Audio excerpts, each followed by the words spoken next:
Programa Cultura Geral. Apoio Faculdades Milton Campos. Venha ser referência. Estude com quem já é. E IEPREV, em defesa da Previdência.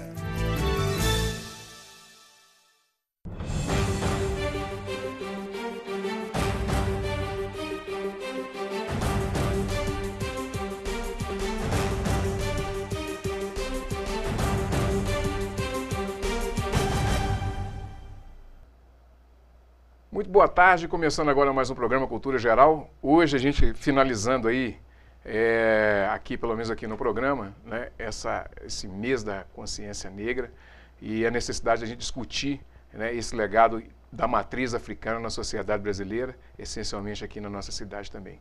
Para isso a gente está recebendo aqui o meu grande amigo Henrique Napoleão. Professor, seja muito bem-vindo aqui, é um prazer te receber para a gente poder bater um papo, como se fosse no rádio, né, com aquele programa que nós fizemos no rádio, a gente trocar ideias sobre isso mesmo, sobre esse legado e sobre essa matriz africana, essa raiz, né? Seja muito bem-vindo. Muito obrigado, o prazer é todo meu. Ô Nilson, mais uma vez, seja muito obrigado. Professor Nilson, né? Está aqui para a gente trocar essa ideia. Não tem jeito de discutir um assunto tão pertinente assim, sem ter um representante legítimo aí, né? Nessa condição da cor negra, para a gente poder discutir mesmo, de fato, o que é o preconceito, o que é lidar com esse legado tão bonito, né? Está aqui os tambores representados aqui, esse legado tão bonito dos africanos, né, da matriz africana, que tanto fica escondido na nossa sociedade. Seja muito bem-vindo. Obrigado, Betão. Satisfação estar de volta. Realmente, a gente tem que estar discutindo, trazendo essas pautas, sim. É um canal direto com o telespectador, que a gente pode passar muita informação, pode levantar essas questões e a gente pode discutir. Vai ser também acredito que vai ser uma conversa bem produtiva. Bom, gente, lembrando aqui que estava prometido, a gente ia trazer, como eu tenho feito ao longo do tempo, a gente tem trazido pessoas de várias religiões para a gente poder discutir, desmistificar também essa condição. Já trouxemos o pastor, trouxemos um pessoal que trabalha com a Igreja Católica, ministro da Eucaristia, outras pessoas que trabalham também dentro da igreja, no caso do Ronaldo e tal. Trouxemos também o pessoal da Umbanda, vamos trazer também do Kardecino, se a gente não conseguir fazer aqui, eu vou fazer lá, né? E tentei trazer o pessoal do Candomblé hoje, mas não foi possível, teve mais um imprevisto, mas a gente vai discutir essa pauta aqui super importante, que é o legado e a riqueza, né, dessa matriz africana. Professor, como é que você enxerga tudo isso? Como é que você tem visto toda essa, não é só intolerância, toda essa falta de saber da sociedade brasileira com relação a esse legado da matriz africana e da cultura africana em nossa sociedade? Como é que você tem visto tudo isso? Assim? Tem te assustado? Betão, eu vejo com muita preocupação. E a título apenas de esclarecimento aos nossos ouvintes e espectadores, telespectadores estamos aqui na TV comunitária, a intolerância religiosa ela pode se manifestar de diversos modos. Ela pode ir desde agressões verbais, xingamentos, até mesmo agressões físicas, ataques a templos, destruição de símbolos, discriminação das pessoas praticantes ou de familiares de pessoas praticantes de determinada religião, no acesso a serviços públicos, no acesso à escola, ao hospital, até mesmo ao próprio aparato de segurança pública. Uhum. Há vários casos de discriminação nesse sentido também, em virtude de religião. Eu acho importante destacar também o que não é intolerância.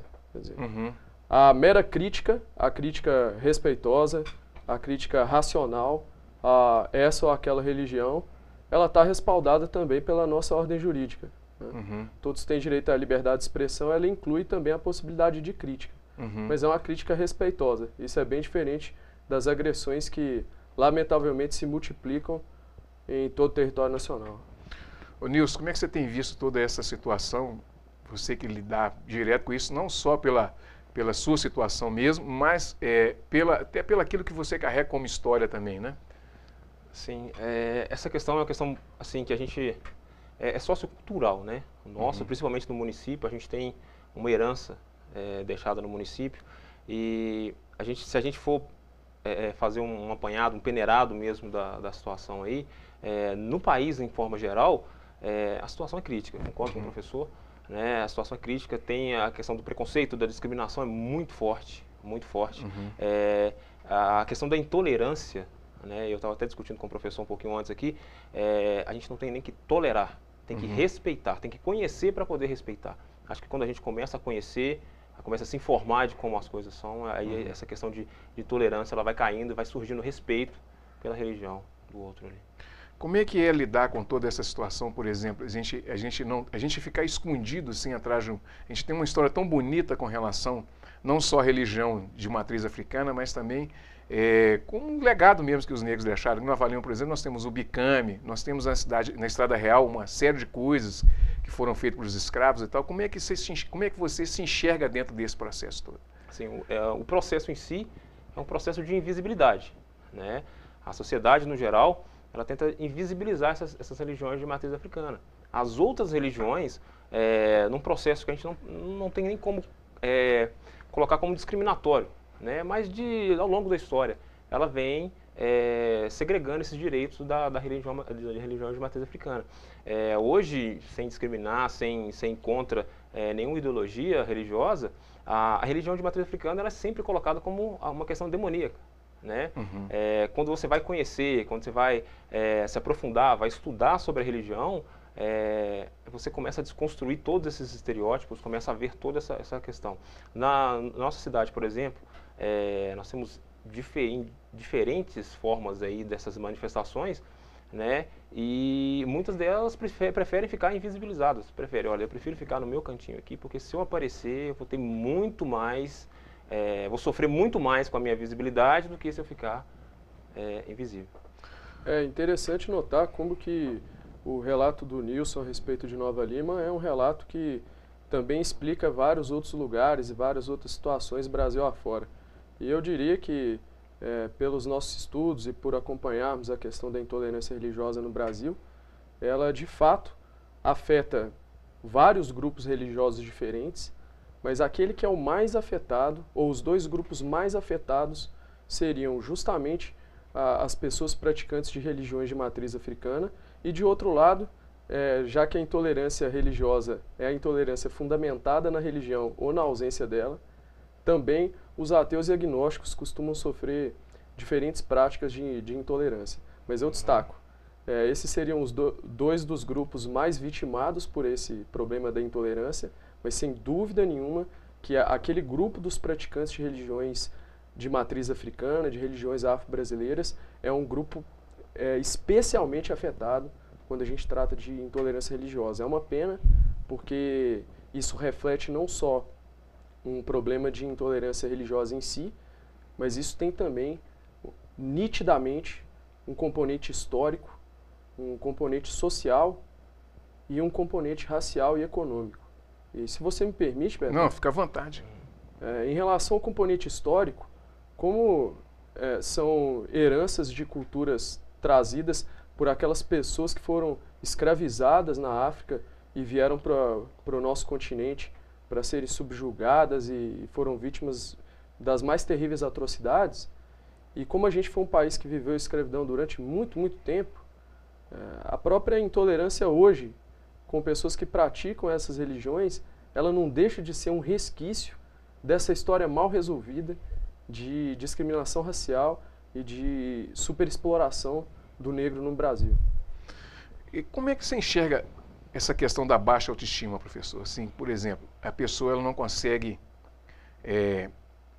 se enxergar como negra, não consegue entender o seu posicionamento como negra, a sua história. Por exemplo, você pergunta para uma pessoa que é negra, que tem uma história maravilhosa por trás dela, e ela não consegue se enxergar dentro daquele contexto de matriz africana. Bom, eu até gostaria muito de ouvir também a resposta do Nilson, que com certeza vai contribuir muito mais do que eu em relação a esse ponto específico, mas desse ponto de vista de alguém que analisa o problema da intolerância com as religiões afro-brasileiras e com as manifestações culturais que historicamente estão ligadas ao negro no Brasil, eu percebo que é uma dificuldade não só de cada indivíduo, mas ela é gerada por fatores estruturantes, né? Então, como eu estava dizendo assim do componente histórico, também a gente tem um componente racial e social muito fortes. Essas religiões, embora elas tenham praticantes brancos e negros e praticantes de todas as classes sociais, elas se concentram historicamente nas periferias e nos locais de onde há mais exclusão social, né? E para piorar a coisa, Betão, a gente está vivendo também uma triste disputa econômica. Existe um critério, um fator econômico aí, porque embora haja várias igrejas neopentecostais, igrejas evangélicas fazendo um bom trabalho nas nossas periferias, há algumas que estão muito mais preocupadas em disputar fiéis por conta da questão financeira do que qualquer outra coisa, e são essas que têm sido particularmente truculentas contra templos e locais de culto das religiões afro-brasileiras nas nossas periferias.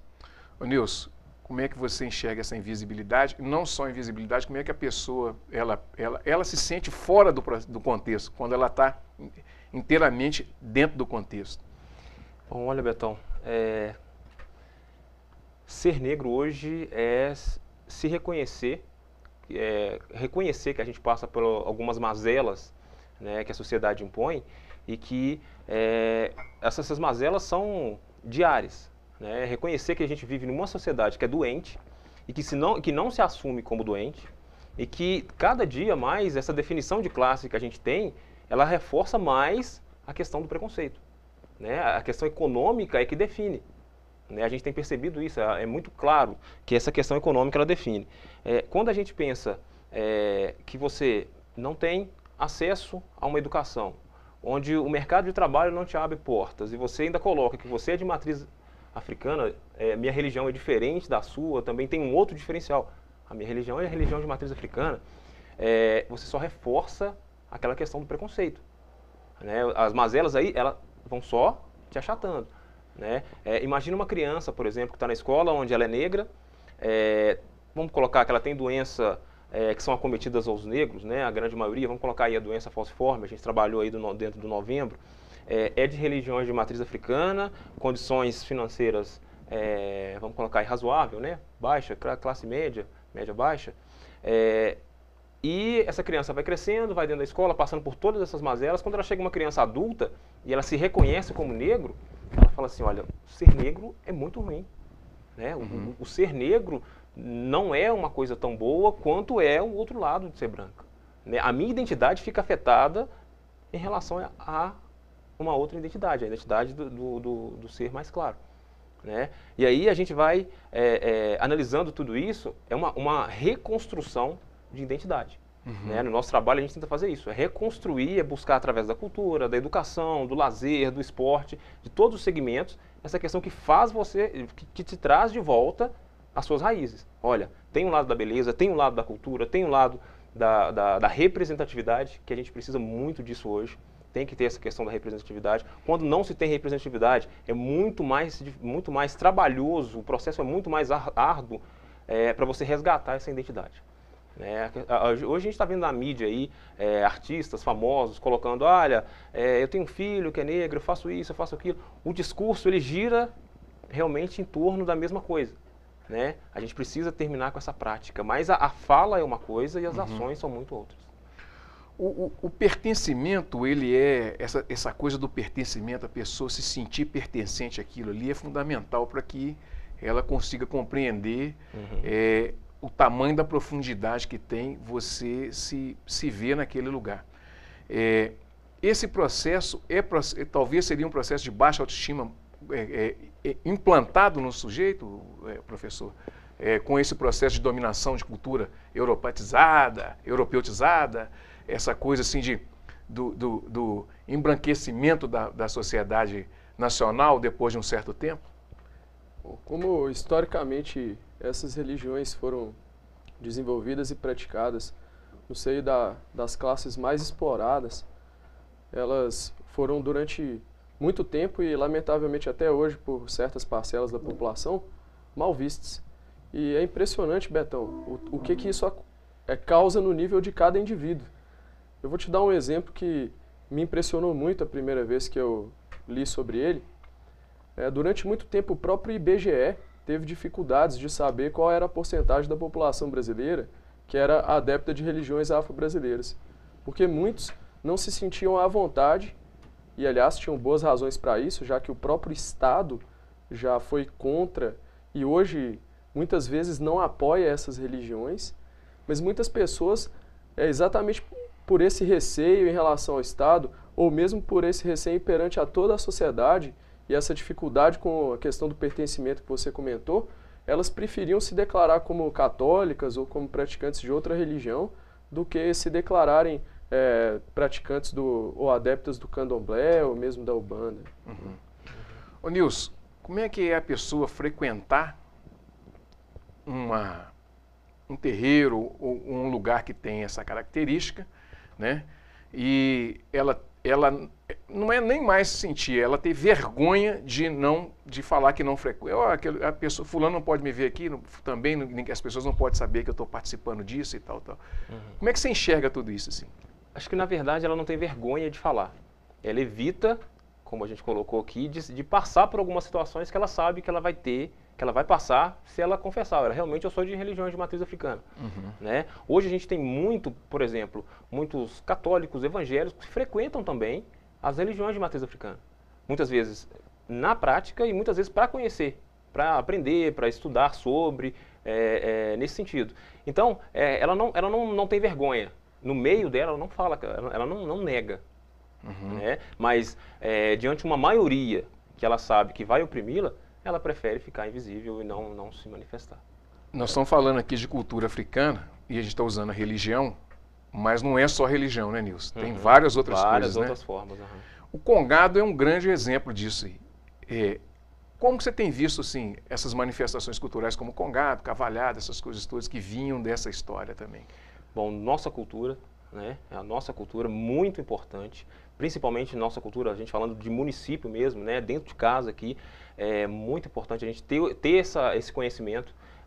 Devia ser uma cultura, no meu conhecimento, devia estar dentro da escola, devia estar sendo tratado dentro das escolas, devia estar na comunidade, sendo tratado dentro da comunidade, dentro dos projetos sociais, e a gente não tem isso, né? É uma cultura que está se perdendo, né? A gente tem os líderes aí que, muitas vezes, pela mudança mesmo que a gente tem, sociocultural, né? As crianças, os adolescentes muito voltados para a questão de tecnologia, a gente está perdendo um pouquinho lá do que a gente aprendeu com os ancestrais lá, a gente está perdendo isso, precisa de um resgate, precisa ser feito um trabalho muito importante com o congado, não só com o congado, né? A gente tem aí crianças, adolescentes trabalhando em escolas em tempo integral, com oficinas, e que a gente poderia estar levando essas propostas para dentro da educação, num diálogo bacana com a educação, com os gestores, para poder trabalhar isso aí. Aproveitando o ensejo da aproveita o gancho, né, professor? Como eu tinha comentado, assim, das diferentes manifestações de discriminação religiosa e que é também racial, no caso das religiões de matriz africana, como que isso se manifesta também na esfera das relações particulares, né? No caso das relações trabalhistas ou mesmo comerciais, e como que isso se manifesta no acesso aos serviços públicos e à escola em particular.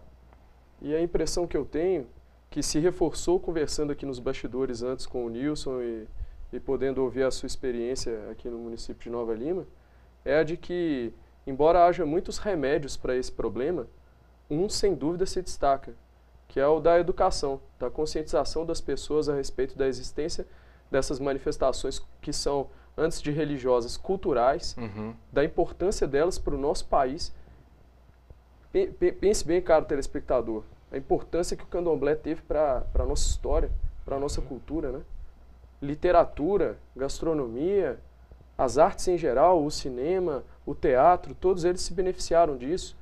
Sabe, Betão, eu sou entusiasta do poder transformador da educação e eu acredito que depois de um camarada, sabe, ler um livro como Jubiabá, do Jorge Amado, ou ouvir as canções do Vinícius de Moraes, do Gilberto Gil e do Caetano, enaltecendo a beleza do candomblé e das religiões afro-brasileiras em geral, eu acho que vai ser muito difícil, depois dele ter contato com isso, ele se tornar uma pessoa intolerante.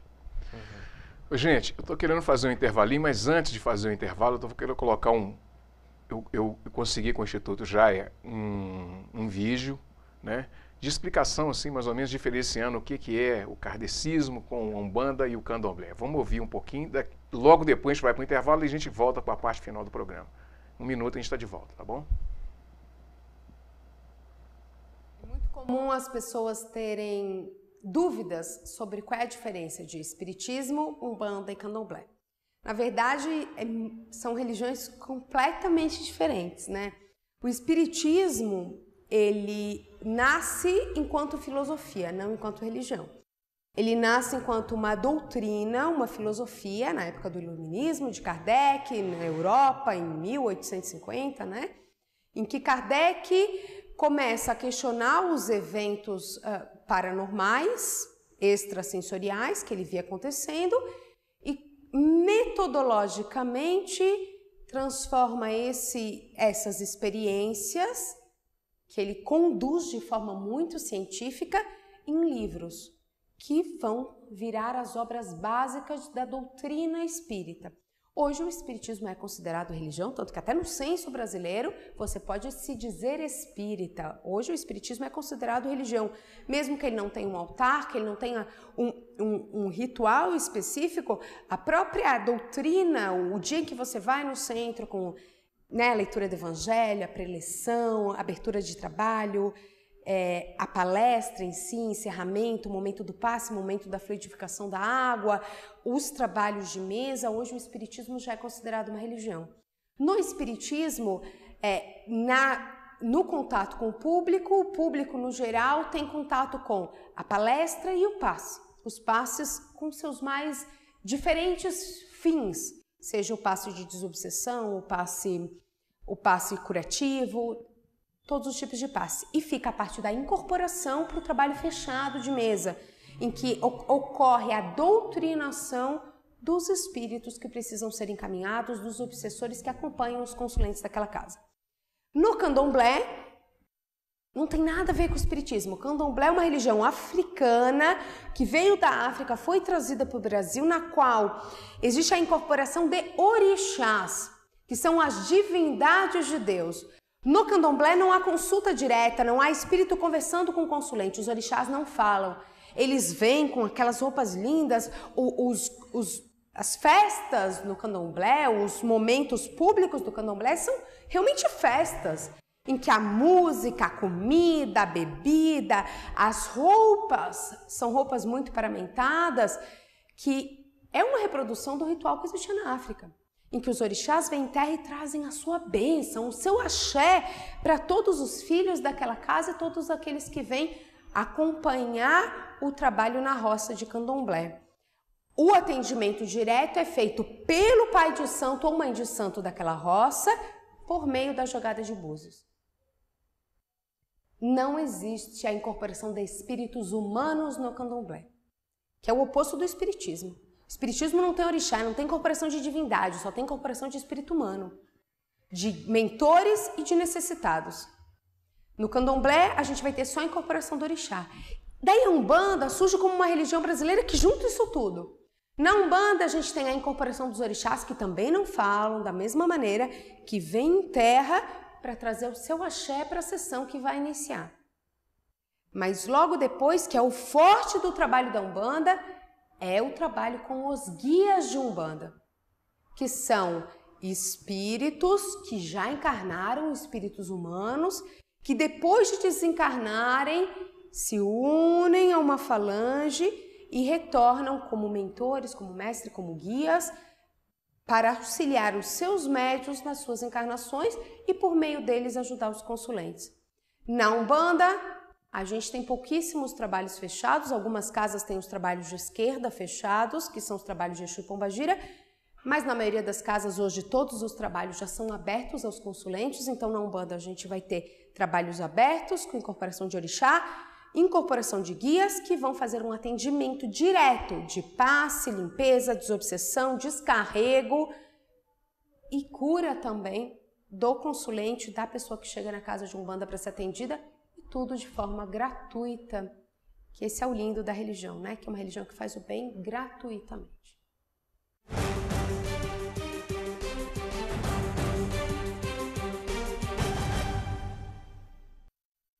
Programa Cultura Geral. Apoio Faculdades Milton Campos. Venha ser referência. Estude com quem já é. EI é Prev, em defesa da Previdência. Faculdades Milton Campos. Tradição em ser referência. Vestibular 2018. Inscrições abertas para Direito, Administração e Ciências Contábeis. Para saber mais, acesse mcampus.br/vestibular.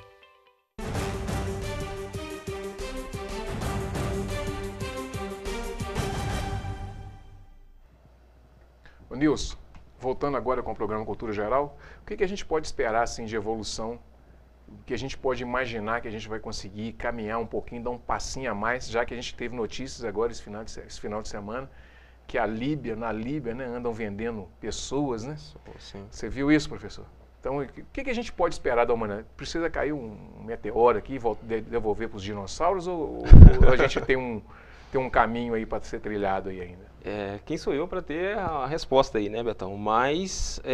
a história do beija-flor, né? Sim. A gente tem... o trabalho tem que ser feito. Né? Algumas pessoas me perguntam, me param na rua, Nilson, por que o Dia da Consciência Negra? Por que a Semana da Consciência Negra? Por que a década do afrodescendente? Né? A gente falando todo esse mês aí, eu coloco para eles, olha, é preciso sim, a gente tem que reforçar, tem que usar essas datas para justamente conscientizar, para tocar aquelas pessoas, nem que seja nessa data específica, do sofrimento que é do povo negro, até então. Né, das mazelas que o povo negro passa, das dificuldades que ele tem, da invisibilidade que o povo negro tem no trato, né, no dia a dia. Né, muitas vezes, não, isso é vítima, você está sendo vítima e tal, mas todo dia aquela pontuação ali, ela vai reforçando a questão do preconceito. Não tem uma fórmula mágica, eu acho que a gente tem que procurar conhecer as religiões de matriz africana, conhecer a cultura do povo negro, para poder, não é nem questão de apropriar, mas tomar para si o que é de todo mundo. Né? A cultura não é só minha, a cultura é sua. E outra coisa muito importante, não é necessário ser negro para lutar contra o racismo. Você não precisa ser do grupo LGBT para lutar contra a homofobia. Né? Nada disso. A gente tem que se fazer entendedor da causa, tem que lutar pela causa. Eu brinco com os alunos, quando eu estou nas escolas, que a gente não precisa ser árvore para lutar contra o desmatamento. Né? Então é aquele processo mesmo. Eu não tenho que ser negro, eu não tenho que ser do grupo LGBT, eu não tenho que ser deficiente para lutar por esses dias, somente nesses dias. A gente tem que ir, né, todos os dias do ano, estar fazendo, na luta mesmo, é uma luta, é um embate ir contra essas formas todas de desconstrução de uma cultura que é muito bonita, que é muito rica, que a gente tem que valorizar. Professor, como é que você tem visto toda essa aí, para a gente finalizar o programa, como é que você tem visto todas essas atrocidades, especialmente essa que nós ouvimos aí? Eu achei que era até um fake. E ontem, pesquisa vai, pesquisa vem, e achei na UOL, e a notícia é verdadeira, de pessoas sendo vendidas como mercadoria mais uma vez, né, na Líbia. E isso espanta ao mesmo tempo, não espanta, e assim a gente vai vivendo uma sociedade totalmente doida, né? É tudo assim, parece que a gente está andando para trás, e você dá 2 passos para frente e volta 3, e essa coisa assim. Como é que você está vendo tudo isso? Assim? É meio deprimente até falar disso, mas a gente precisa tocar nesse assunto hoje. Né? É muito deprimente, muito preocupante, inominável, né? Acontecer algo assim. Pleno século XXI, com todo o desenvolvimento tecnológico que a humanidade já alcançou, era para a gente já ter resolvido os problemas básicos, mas a gente por alguma razão não consegue. E Betão, o mais triste é perceber que essa é a última ocorrência que ganhou as manchetes, mas o problema da escravidão contemporânea é um problema que persiste há bastante tempo.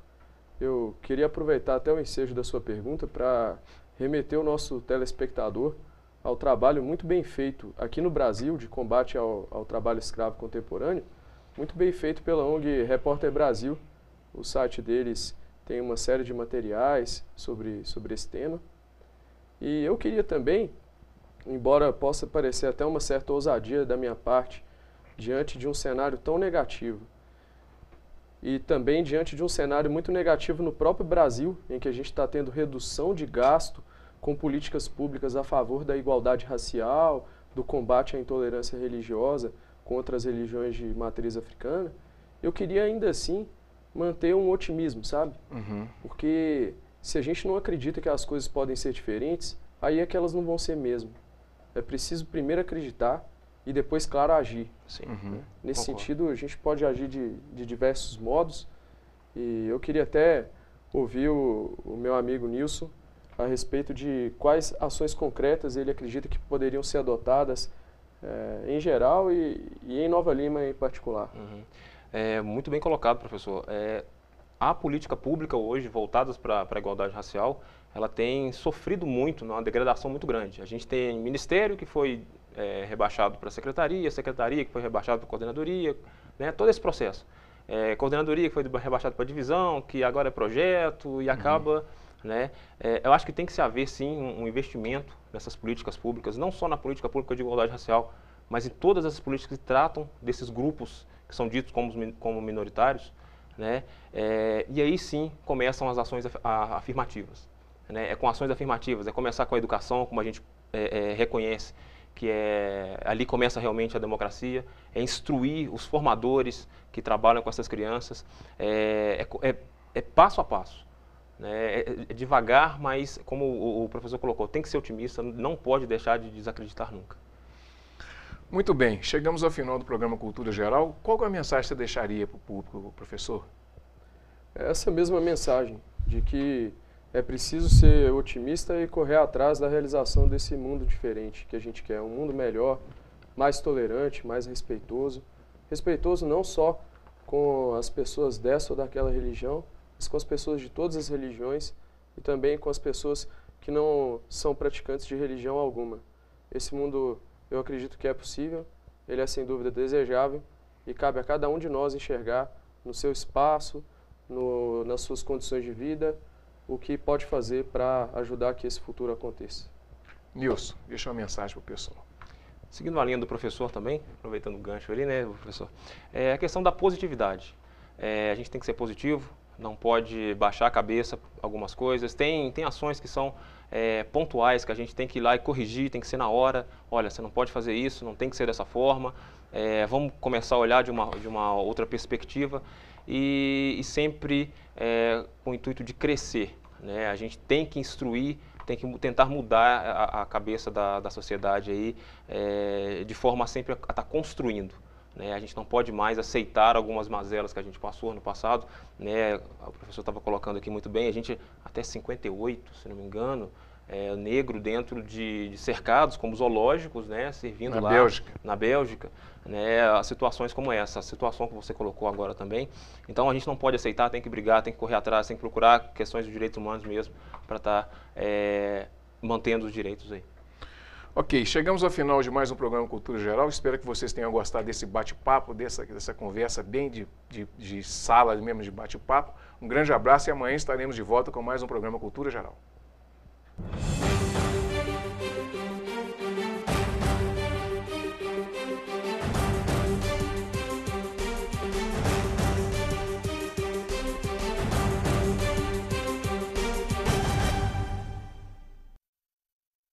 Programa Cultura Geral. Apoio Faculdades Milton Campos. Venha ser referência. Estude com quem já é.